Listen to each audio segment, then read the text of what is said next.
earlier today you spoke to investors and you said one of your biggest concerns was excessive leverage in the system. What are the ramifications of that? Well, Sonali, we already were at record levels of debt on a number of measures from corporations when we got into January of this year. And one of my concerns was that when we have an economic downturn, this highly levered economy of ours was going to lead to more severe pressures on the economy than we would normally have. But now, the Federal Reserve has basically eliminated the downside in corporate debt. They've sent the world a buy signal, and we're now putting on record amounts of corporate debt. The leverage situation is even getting more exacerbated. So I think ultimately the Fed is going to find itself in a position where when it tries to phase out these programs of support for corporate debt, it will be a lot like what happened back in 2013 when Ben Bernanke first talked about ending quantitative easing. There was a tantrum. And so it's quite likely that the Fed will face that day of reckoning when it tries to slow down asset purchases of corporate debt. And the market will then challenge the Fed to find out where the put is. And I think this is now a permanent feature of the market. So Bill Dudley has told Bloomberg that he believes that they're flirting with moral hazard here.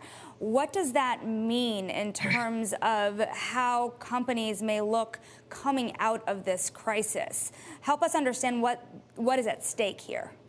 Sure. Well, first off, I would quote Milton Friedman, who once said that nothing is so permanent as a temporary government program. The corporate America is going to become addicted to the Fed providing support. What I think it means, Sonali, is that corporations will take greater risk. That if you don't have a highly levered balance sheet relative to your competitors, your equity returns will be punished during business expansions. And so pressures will be on CEOs to continue to increase the amount of leverage, especially when the Fed has got a policy of maintaining low rates for an extended period of time. So I think that ultimately, is there a day of reckoning? I think that the Federal Reserve will be, faced with the challenge of whether they allow a day of reckoning or whether they basically decide that they just have to continue to provide liquidity to the system until inflation rates pick up to levels that probably would be viewed as unacceptable by most participants of the Fed today. Scott, we've seen record amounts of borrowing from corporations, but at the same time, if you look at downgrades, it's happening at a faster pace than we've seen in at least a decade. How do we pair off that thinking? Well, it's really interesting, Sonali, because this, again, was something we had expected. We expected to see downgrades among high yield or triple B issuers into the high yield category of about $1 trillion in a slowdown. I think that we're on pace to do that. But there's also another question, which I brought up today at the S&P conference, which is that the rating of a bond reflects the probability of default. And so when you have a government program that provides liquidity, you've taken away one of the major causes or sources of default, which is the inability to roll your debt maturities over. And so, you have to think that at some point, the rating agencies are going to start factoring in the implicit support of the Federal Reserve, and it's going to actually, in the longer run, reduce downgrades. Another concern that's been coming up in the market a lot is the idea of zombie companies, and that's companies that are limping along, heavily indebted. Where do you see this going? What does that mean in terms of productivity and employment? Well, ultimately, it's going to reduce productivity. You mean to talk about this for a minute, Sonali, there's a pretty commonsensical way of looking at this, which is investment occurs based upon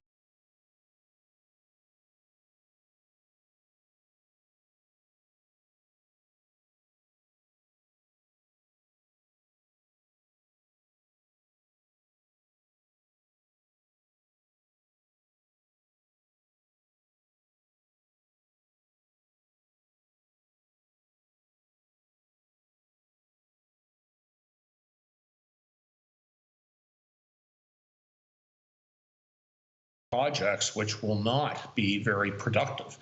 Of course, there could be a side benefit to this. It could actually expand the number of jobs in the short run, but the long run implication is that it should also cause a period of stagflation, which we probably wouldn't see the consequences of for another decade or so. I want to also address a lot of what's happening across America right now, because on one hand, you have this unprecedented Federal Reserve support for all types of companies. But on the other hand, you have this surging unemployment figure. And how do we pair off those two truths? Well, it's really interesting because most of the support, though I know that there has been a valiant effort to help Main Street, most of the support is implicitly going to major corporations. So the majority of people in our country work for small business. And, we're going to have a large amount of business failures, which we already are having in small business.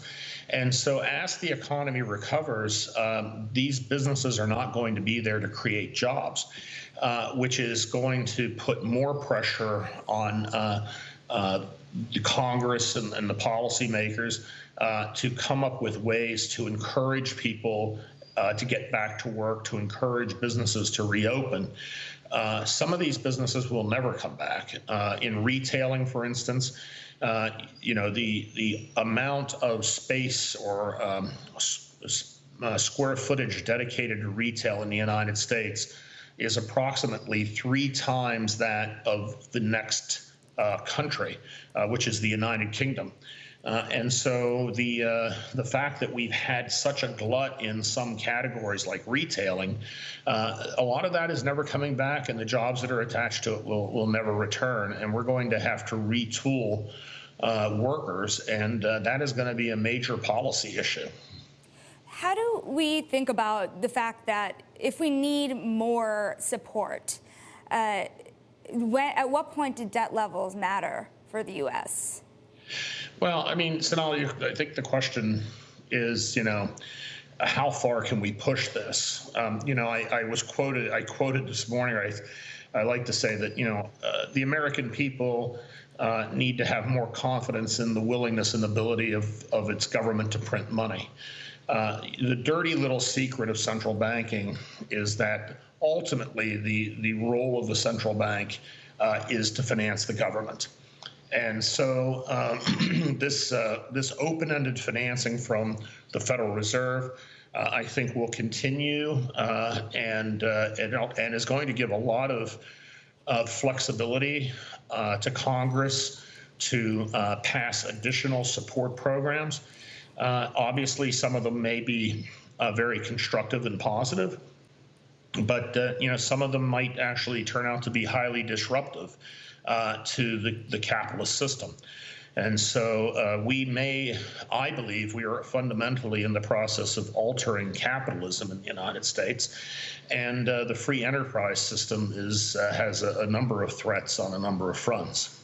Well, the idea of altering capitalism, inequality has been top of people's minds as this crisis continues and as bankruptcies continue to mount. What do you mean by a different capitalism?